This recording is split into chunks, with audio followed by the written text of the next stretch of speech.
Today with Charlie Kirk. Hello. Charlie, have you been enjoying the conference? Yes, it's been a whirlwind.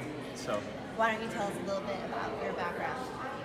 okay, I started Turning Point USA 7 years ago. Been doing this for some time now, and just trying to open as many eyes to the values of free markets and American exceptionalism in the Constitution as people will listen. And now we're on many college campuses and high school campuses across the country. That's great. Can you tell us a little bit about your support for veterans? Yeah, I mean, look, it's one of the big issues, and something that I think is really important. I mean, I'm wearing this to try to raise awareness, and one of the big things about this is we have to, as a country, admit that these reckless, endless wars have been a disaster. And that's not against the veterans at all, but we've had 9 servicemen die in Afghanistan this year. What the hell for? What does success look like in Afghanistan? Why don't we put America first, not Afghanistan first? We've been in Afghanistan for 20 years. We're fighting the Taliban. We're never going to win this. It's just not going to happen. And for what? We're spending tens of billions of dollars a month to fight a war that no one knows what victory looks like. You could line up generals from here to Pennsylvania, and they'll have a different answer. That's not war. That's endless conflict. Strong nations don't find endless conflicts. And then what happens, you have these thousands and thousands of these amazing heroes. They come home with PTSD, and then they get pushed all these antidepressants. You have the pharmaceutical companies that have way too much power. We're an overly medicated society, and they get them hooked on these antidepressants. They get hooked on all these horrible pharmaceutical drugs. And then we wonder why we have a veteran crisis in our country. So we have to, and that's why I love the president so much. The president has really taken these first of all, these pharmaceutical companies to task. Second of all, he's much more hesitant to go into these reckless, endless wars. It seems as if that there's this whole community in D.C. that wants to go to war with Iran, which is one of the stupidest ideas I could possibly imagine.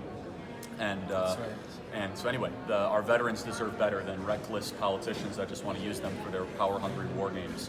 And look, I also believe that I'm not a dove. I'm not like this weak, person that thinks America should not put sanctions on Iran. But you could do a lot up until the point of a ground invasion or launching missiles that kill people. It seems as if in D.C. it's either there's a stupid binary choice. It's either you're going to send Iran hundreds of billions of dollars in sanction relief and send them $1 billion in a private plane, or you're going to do a war. Well, there's actually something in the middle. And Ronald Reagan really exhibited this best. Ronald Reagan had his generals at every turn trying to have a war invasion against the Soviet Union. He used sanctions and he used economic supremacy, and because of that we avoided what could have been a nuclear catastrophe against the Soviet Union, which is the whole idea of peace through strength. And that's what Trump embodies, unlike the Bush-Clinton regime that wants to just declare war at every single corner, which is stupid. When did you start supporting the president? I started supporting him. I was a Walker guy, then a Cruz guy, then a Trump guy. I was never anti-Trump, but he was the nominee, and I supported him. And I have been so unbelievably impressed with what he has done.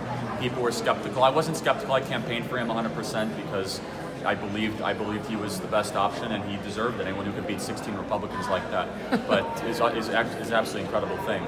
But I mean, look what he's done to our country is absolutely incredible. And our whole country's turned in a better direction. He's done everything he said he's going to do, and he's a hero. He really is a hero. And the courage that he has is just so admirable. And we have to do everything we can to help him. How do you define a great leader? Courage. Yeah. I mean, you look at some of the worst leaders of the last 50 years. They have no courage. They're feckless people. Obama was not only a weak person. He was a pandering person. No courage. But courage is something that is so rare in today's time. And Trump is a courageous leader. Thank you. Thank you. Awesome. Thanks, Charlie.